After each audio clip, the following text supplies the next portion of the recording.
GeM TV அவர்களுக்கு இந்த வணக்கத்தை தெரிவித்துக் கொள்கிறேன். இந்த 4 வருட துணை மேயர் பதவியில் இருந்த சில அனுபவத்தை உங்களுக்கு பகிர்ந்து கொள்ள ஆசைப்படுகிறேன்.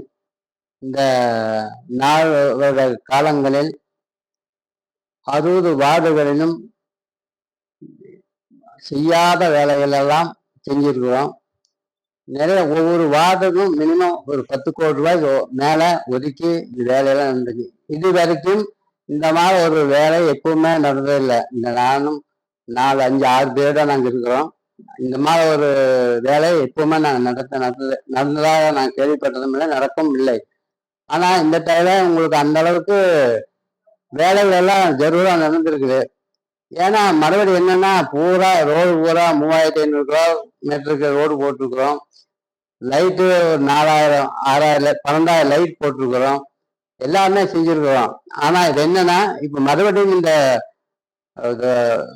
வேலை பைப் லைன் 4வது குடிநீர் திட்டம், இந்த இபி லைன் குழி தோன்றது, அதனால மறுபடியும் ரோடுகள்லாம் டேமேஜ் ஆகியிருக்குது. அந்த ரோடுகளை போட்டு கொடுக்கறதுக்கு ஆயத்தமாக இருந்தோம். அதுக்குள்ள எலெக்ஷன் வந்துருச்சு. அதனால எலெக்ஷன் பின்னால இதெல்லாம் போட்டு கொடுப்போம். என்னன்னா இந்த அனுபவம் என்னன்னா, நான் இத்தனை வருஷமா செஞ்சதை எல்லாம் அனுசரிச்சு 60 வார்டு கவுன்சிலரும் எங்கூட ஒத்துழைச்சாங்க. நல்ல முறையில் ஒத்துழைச்சாங்க. நாங்களும் அவங்களுக்கு என்ன தேவையோ செஞ்சு கொடுத்தோம். சொன்ன டைமுக்கு நாங்கள் போய் அவங்களுக்கு குறைகளை தீர்த்து வச்சோம். அது சொன்னாங்கன்னா உடனே அடுத்த நாள் இல்லாட்டி அப்பவே போய் சில காரியங்களை செஞ்சு கொடுத்துருக்குறோம். அதனால நானும் சரி, மேயரும் சரி, இந்த 4 வருட காலங்களில் திருப்பூருக்கு வேண்டியதே செஞ்சு கொடுத்துருக்குறோம். அது பிஜேபி பார்த்தீங்கன்னா அவர் ஒரு கவுன்சிலர் தான். அவர் வார்டுக்கே நாங்கள் 9 கோடி ரூபாய்க்கு வேலை செஞ்சு கொடுத்துருக்குறோம். ஆனா அவரை சொல்றாரு ஒண்ணுமே வேலை நடக்கவே இல்லைங்கிறாரு. ஆனா எல்லா வார்டுக்கும் வேலை நல்ல முறையாக நடந்திருக்குது. மறுபடியும் இந்த வேலையை திருப்பி செய்ய வேண்டிய சூழ்நிலை இருக்குது. 4வது குடிநீர் திட்டம் உங்களுக்கு முடியும் தருவாயில் உள்ளது, முடிஞ்சிருச்சு. சில இந்த பைப்பு பிரச்சனைனால சில நின்று கிடக்குது. அதனால உங்களுக்கு அந்த பைப்பு வேலை முடிஞ்சா வாரத்தை 2 நாள் தண்ணி கண்டிப்பா எல்லா ஏரியாவுக்கும் வரும். 4 நாளைக்கு ஒரு தடவை தண்ணி கண்டிப்பா வரும். அதே மாதிரி பாதாள சாகர் திட்டம் அப்படித்தான். ஒரு 2 வார்டு மட்டும், 2 மண்டலம் மட்டும் இல்லாம இருக்குது. அப்புறம் மீதி எல்லா மண்டலத்திலையுமே நல்லா ஒர்க் பண்ணிட்டு இருக்குது. அது வந்ததால் என்னன்னா இந்த டிச்சி பிரச்சனை கொஞ்சம் நம்மளுக்கு தனியாகுது. டிச்சி பிரச்சனையே இல்லை.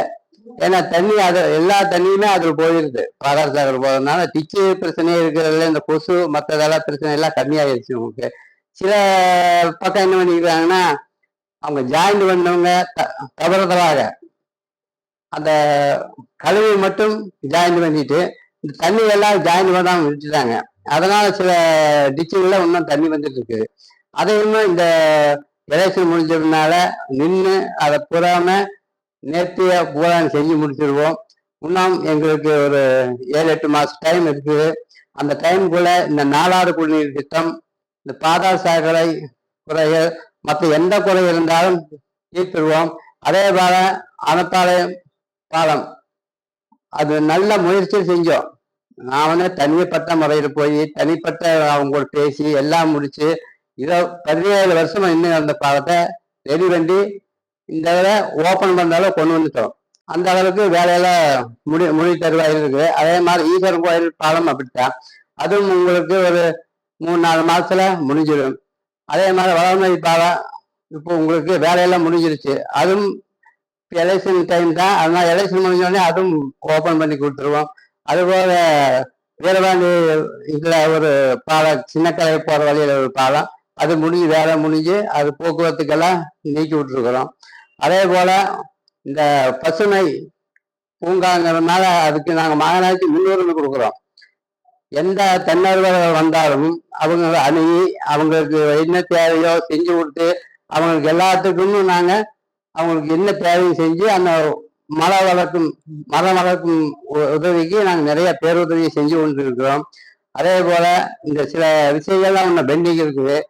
தமிழ்நாடு உங்களுக்கு இன்னும் வேலை முடிஞ்சு டெண்டர் விடாமல் இருக்கான்னு சொல்லுவாங்க. ஏன்னா அது ஏன் டெண்டர் இல்லைன்னா அது ரேட்டு உங்களுக்கு வித்தியாசம் நிறைய இருக்கிறதுனால சில ஒட்டுக்கேட்டா நாம் கொடுக்கறதுனால சில போகாம இருக்குது. அதனால அதையும் கூட நம்ம என்ன பண்றோம்னா தனியா பிரிச்சு அது யாராருக்கு என்னென்ன எப்படி கொடுக்கணுங்கிறத ஒரு ஆலோசனை பண்ணிட்டு இருக்கிறாங்க. அந்த ஆலோசனைப்படி நடக்கும். அதே மாதிரி மார்க்கெட்டும் அப்படித்தான், அதுவும் போகாம இருக்குது. அந்த மார்க்கெட்டு வேலையும் எல்லாம் முடிஞ்சு பார்த்தா எல்லாம் பேசுவாங்க, 1 வருஷமா சும்மா கிடக்குது, கவர்மெண்ட் வேலை சும்மா கிடக்குதுன்னு சொல்லுவாங்க. ஆனா எல்லா வேலையும் முடிஞ்சிருச்சு. சில தவிர்க்க முடியாத காரணத்தினால அது பெண்டிங் நிற்கிது. நம்ம தமிழ்நாடு உதவிகள் சேர்ந்து நல்ல முறையில இருக்கும் என்பது எங்களுடைய கருத்தாக சொல்லிக் கொள்கிறேன். நன்றி, வணக்கம்.